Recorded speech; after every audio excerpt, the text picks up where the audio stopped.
Hello guys and welcome back to my channel. तो कैसे हैं आप सब। केरला का टूर मैंने कोची से स्टार्ट किया था। हम पहले कोची से मुन्नार गए थे, जहां हमने काफ़ी सारे प्लेसेस विजिट करे।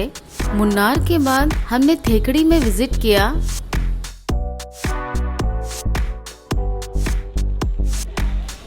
मेरे लास्ट एपिसोड में मैं थेकड़ी से एलिपी गई और एलिपी के बैकवाटर्स को एंजॉय किया। दोनों जगह का एक्सपीरियंसेस काफ़ी अच्छा था और काफ़ी यूनिक भी था। आप मेरे चैनल के होम पेज पर जाकर सारे एपिसोड्स को चेक कर सकते हैं।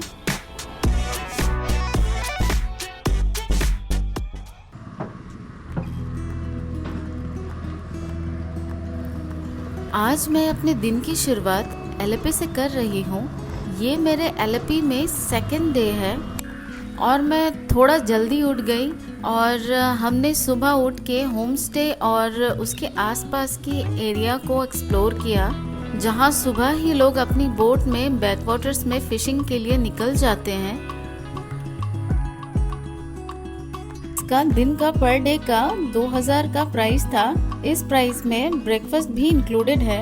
एक दिन में एलिपी में स्टे करने के लिए ये काफ़ी अच्छी डील मिल गई थी हमें। ये होम स्टे काफ़ी सीनिक जगह पर लोकेटेड है। यहाँ से बगल में ही आपको पूरा बैकवाटर्स दिखाई देगा और चारों तरफ काफ़ी हरियाली है। हमने जल्दी ही ब्रेकफास्ट कर लिया। ब्रेकफास्ट में हमें यहाँ इडली, ब्रेड ऑमलेट और चाय मिली। हम खा के कोची के लिए निकलेंगे, जो कि हमारा केरला का लास्ट डेस्टिनेशन है। A few moments later. Alleppey से कोची जाने के लिए आपको 1.5 से 2 घंटे लगेंगे। कोची में मैं एक दिन के लिए स्टे करूंगी। आज मैं स्टे कर रही हूँ लेमन ट्री होटल में। यहाँ पर मुझे स्टे के लिए काफ़ी अच्छी डील मिल गई थी। लंच करने के बाद मैं आ गई हूँ मटन चेरी पैलेस में। इसको डच पैलेस भी बोला जाता है। इसको देख के ही आपको लगेगा कि ये केरला स्टाइल ऑफ आर्किटेक्चर और कॉलोनियल स्टाइल आर्किटेक्चर का मिक्स है। ये पैलेस पोर्टुगीज ने 1545 में बनवाया था, जो कि कोचीन के किंग को प्रेजेंट में दिया गया था। ये डच पैलेस के नाम से इसलिए प्रसिद्ध है क्योंकि डच ने इस पैलेस में काफ़ी रिपेयर्स कराए थे।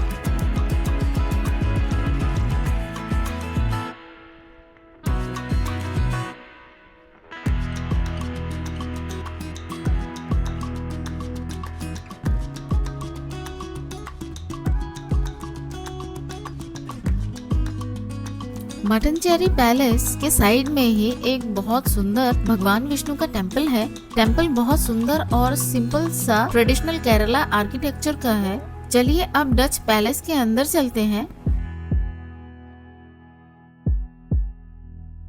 मटन चेरी पैलेस 10 बजे से 1 बजे तक और 2 बजे से 5 बजे तक खुला रहता है। ये फ्राइडे को क्लोज होता है। अगर आप यहाँ आते हैं तो आपको कोचीन का हिस्ट्री, ओल्ड कॉइन्स, पुरानी paintings, stamps, Cochin royal family के पोर्ट्रेट्स, उनके द्वारा यूज की जाने वाली वस्तुएं जैसे कि पालकी और ट्रेडिशनल कॉस्ट्यूम्स भी आपको दिखाई देगी। जितना यूनिक इस पैलेस का बाहर का आर्किटेक्चर है, वैसे ही अंदर का आर्किटेक्चर भी काफी यूनिक है। अंदर आपको रोजवुड का एक्सटेंसिव यूज दिखाई देगा। यहाँ भी केरला स्टाइल और यूरोपियन स्टाइल आर्किटेक्चर का फ्यूजन दिखाई देगा।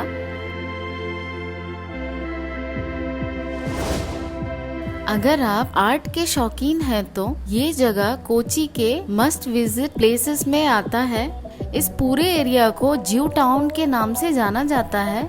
एलिपी में भी हमारे होम स्टे के ओनर ने बताया था कि यहाँ काफी सारे टूरिस्ट इजराइल से आते हैं। वॉक करते करते हमें एक वॉल दिखाई दी, जिस पर मटन चेरी पैलेस से लेकर फोर्ट कोची तक का मैप बना हुआ था। देखिए सारी इम्पोर्टेंट और पुरानी प्लेसेस भी मार्क करी हुई हैं। कोची मुजिरिस बिएनएल कॉन्टेम्पोरेरी आर्ट का एक इंटरनेशनल एग्जीबिशन है, जो कि हर 2 साल में होता है। मुजीरिस फर्स्ट सेंचुरी बीसी में एक सी पोर्ट और फाइनेंशियल सेंटर हुआ करता था, जो कि कोची से 30 किलोमीटर की दूरी पर था। पहला एग्जीबिशन 2012 में हुआ था। यहाँ पर एग्जीबिशन के टाइम इंडियन और इंटरनेशनल आर्टिस्ट्स को पार्टिसिपेट करने के लिए इनवाइट किया जाता है।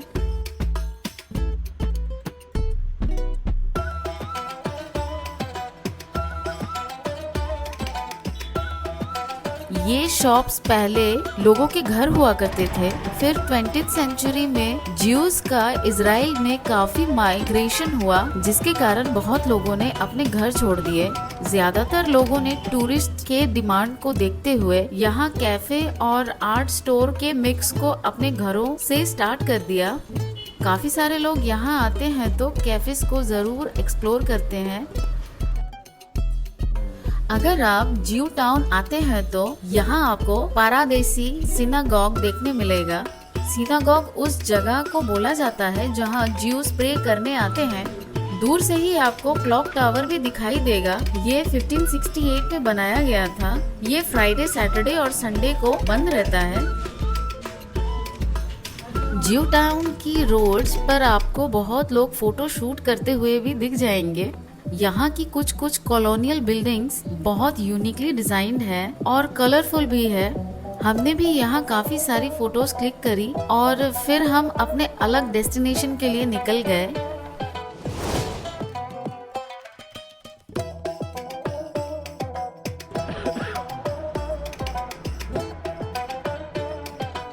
अभी मैं आ गई हूँ सेंट फ्रांसिस चर्च में। सेंट फ्रांसिस चर्च इंडिया में सबसे पुराना चर्चेस में से एक है। ये चर्च अभी चर्चेस ऑफ साउथ इंडिया द्वारा मैनेज किया जाता है।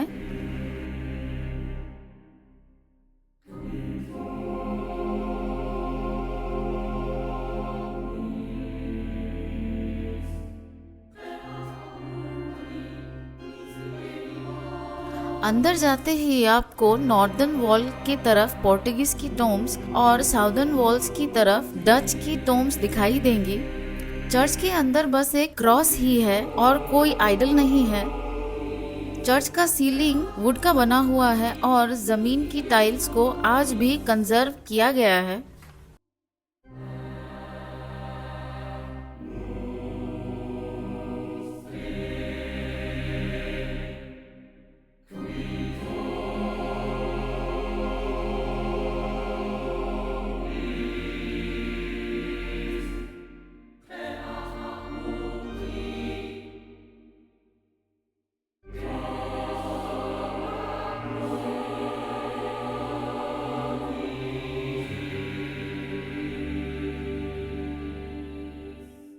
इस चर्च को 1503 में बनवाया गया था। पोर्टुगीज एक्सप्लोरर वास्को डिगामा की मृत्यु के बाद उनकी बॉडी को इसी चर्च में दफनाया गया था। 14 साल के बाद उनके रिमेन्स को पोर्टुगल के कैपिटल लिस्बन में ट्रांसफर कर दिया गया था।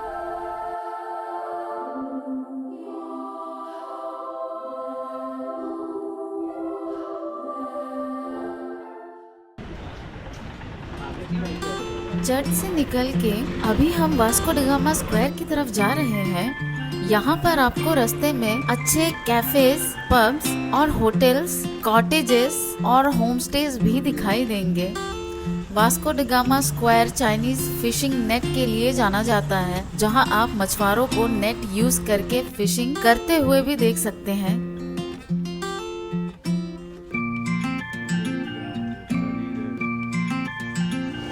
अगर आप फोर्ट कोची में व्यू का मजा लेके फूड को एंजॉय करना चाहते हैं तो आप होटल सीगल ट्राई कर सकते हैं। हमने यहाँ फूड ट्राई नहीं किया था क्योंकि सी के पास वाली सारी सीट्स रिजर्व थी और काफी भीड़ भी थी। कोची का फर्स्ट डे यहीं एंड करती हूँ। मैं मिलती हूँ आपसे कोची के सेकेंड डे और केरला टूर के लास्ट डे पर।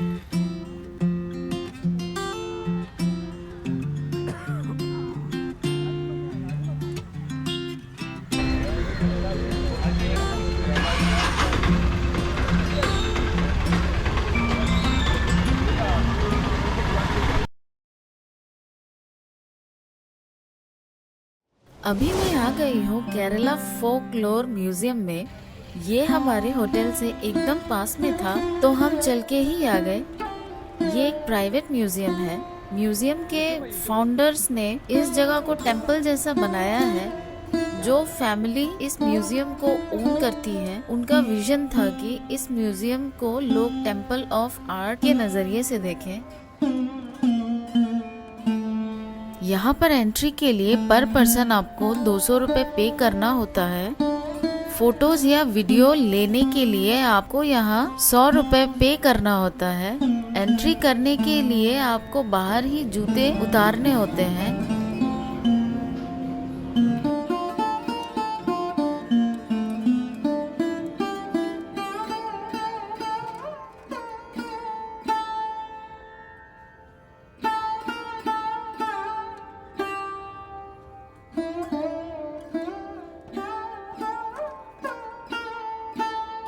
यहाँ पर आपको 6000 के आसपास छोटे से बड़े आर्टिफैक्ट्स दिखाई देंगे। यहाँ पर आपको स्टोन, वुड्स और ब्रोंज के स्कल्पचर्स, टेराकोटा, स्टोन एज की चीजें, jewellery, paintings, oil lamp, musical instruments, traditional art form दिखाई देगी।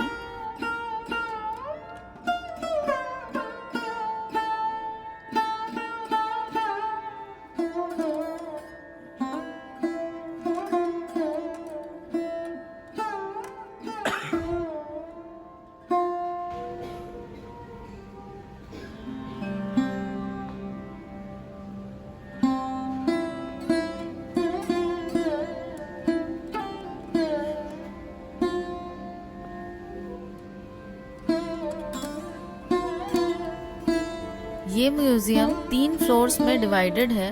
ग्राउंड फ्लोर और फर्स्ट फ्लोर पर आपको इनका कलेक्शंस देखने मिलेगा। ये 2 फ्लोर कवर करने में बहुत टाइम लग जाता है क्योंकि बहुत सारी चीजें रखी हुई हैं यहाँ। टॉप फ्लोर पर मुझे एक कैफे और हैंडमेड टेक्सटाइल शॉप दिखाई दिया। यहाँ पर मुझे केरला की ट्रेडिशनल साड़ीज, कॉटन फैब्रिक्स और हैंडलूम प्रोडक्ट्स दिखाई दिए।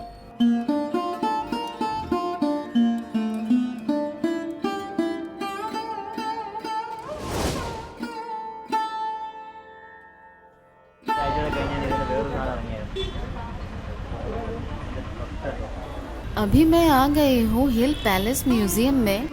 यहाँ एंट्री के लिए आपको 30 रुपए का टिकट लेना होता है। ये कोची के रूलर्स का ऑफिशियल रेसिडेंस था जो कि 1865 में बनाया गया था। ये केरला का पहला हेरिटेज म्यूजियम है जहाँ आपको कोची रॉयल फैमिली के ऑयल पेंटिंग्स दिखाई देंगी।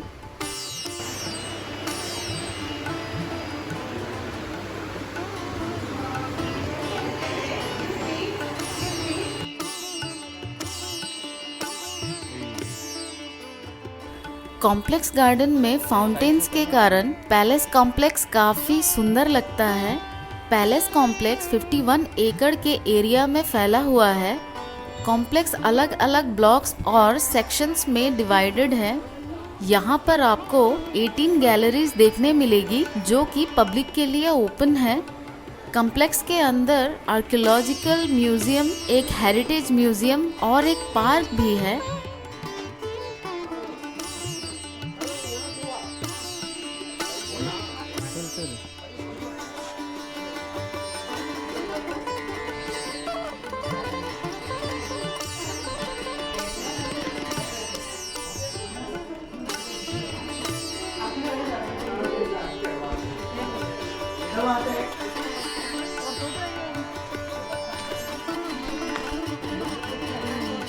पैलेस कंपाउंड में एक डियर पार्क भी है जो कि 1992 में स्टार्ट हुआ था। यहाँ मुझे काफ़ी सारे डियर्स दिखाई दिए। मैंने एक डियर को थोड़ा सा घास भी खिलाया। हिल पैलेस म्यूजियम आपको पूरा कवर करने में 1.5 से 2 घंटे लगेंगे और ये कोची सिटी से 14 किलोमीटर की दूरी पर है, तो थोड़ा प्लान करके आइएगा। अभी मैं यहाँ से निकलती हूँ।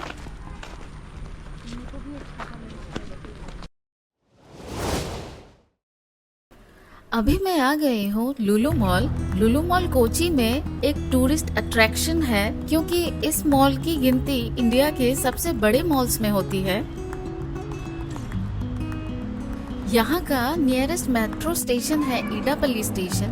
मेट्रो स्टेशन से मॉल इंटरनली कनेक्टेड है और आप आराम से चल के मॉल तक आ सकते हैं। यहाँ पर हम लंच करेंगे और फिर कोची एयरपोर्ट के लिए निकलेंगे।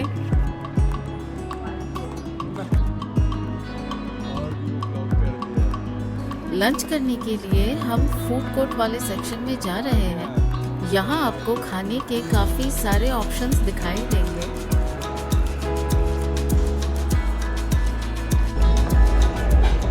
ये क्या है? अच्छा ओके, ये मेरा है। Chicken peri peri peri.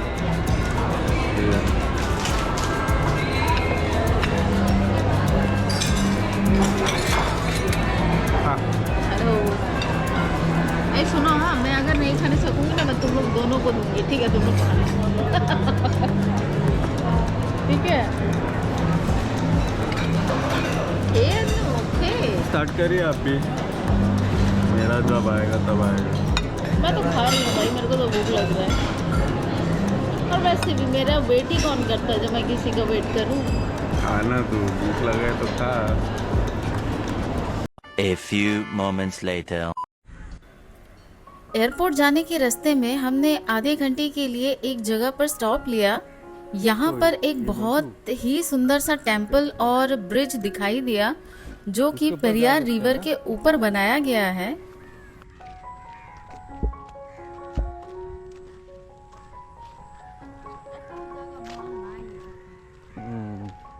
ढूंढते रहे। इस मंदिर को अलवा महादेव टेम्पल के नाम से भी जाना जाता है, जो कि मॉनसून के टाइम पे फ्लड हो जाता है। ये मंदिर ऋषि परशुराम द्वारा पवित्र किए गए 108 शिव मंदिरों में से एक है। चलिए अब आपको थोड़ा फुट ओवर ब्रिज पर लेके चलती हूँ। ये ब्रिज भी काफी लंबा है और ये रिलैक्स करने के लिए और पेरियार रिवर के नज़ारों को एंजॉय करने के लिए बहुत ही अच्छी जगह है। ये जगह विष्णु भैया ने सजेस्ट किया था और ये जगह से हमारे केरला टूर का परफेक्ट एंडिंग हुआ।